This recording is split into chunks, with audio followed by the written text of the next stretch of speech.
L'exposition s'appelle Les lignes de l'eau, en référence avec les représentations en dessin de l'eau qui est dans la salle blanche et les lignes de crayon que j'utilise pour les dessiner. L'œuvre s'appelle Arcade, créée spécialement pour le musée. C'est une œuvre qui retrace un peu le arcade dans l'architecture du musée, surtout la partie de patio du musée.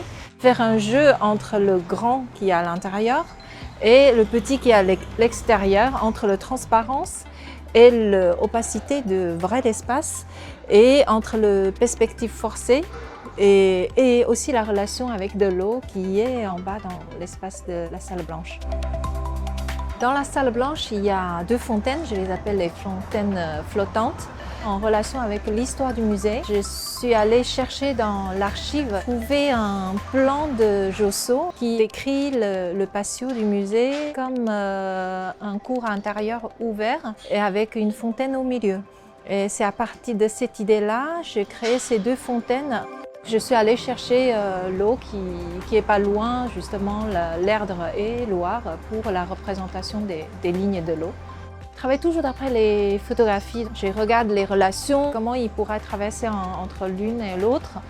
Dans l'exposition, il y a 4 dessins sculptures. 3 sont faits vraiment pour l'exposition en relation avec l'architecture du musée.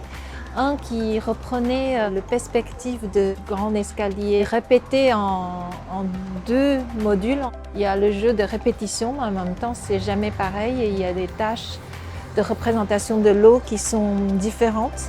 Il y a celui qui est carré qui reprend aussi les arcades du patio. J'ai un peu repoussé les coins des murs pour créer un autre espace, un peu en couloir. Et le troisième qui est à l'envers. L'idée, c'est aussi de ne pas poser une sculpture sur un socle, de le suspendre en utilisant le socle et à l'envers par rapport à l'idée de reflet de l'eau, l'endroit, l'envers, en haut de l'eau et sous l'eau. L'eau qui n'a pas de couleur en soi, qui est transparent mais qui reflète toutes les couleurs alentour. C'est vraiment la question de comment on voit des choses. Donc c'est question des couches entre la surface de l'eau, ce qui est sous l'eau, les profondeurs. Après c'est aussi une sensation qu'on a chacun d'une vision de quelque chose, d'une contemplation de quelque chose.